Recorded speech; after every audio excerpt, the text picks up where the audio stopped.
few years ago at a conference, I met a young woman named Kaylee. Kaylee is a business owner with a true passion for her work and big plans for her future. She also has Down syndrome. And unfortunately for Kaylee and other people with Down syndrome, later in life, they are at elevated risk of developing Alzheimer's disease. And so what's really frustrating is that Alzheimer's is really understudied in people with Down syndrome.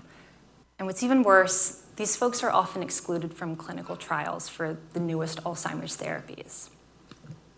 But what gives me hope is that despite the presence of Alzheimer's disease in the brain, there are some folks with Down syndrome who are resilient.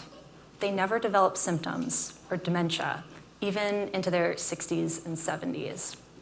So my research focuses on using MRI to image the brain so we can try to figure out what protects some people and why are others more vulnerable.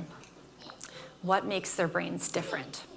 What I've found is that there are particular brain structures that break down, and in addition, the brain's organization, how it communicates, is altered in those with Down syndrome who go on to develop memory loss and cognitive decline.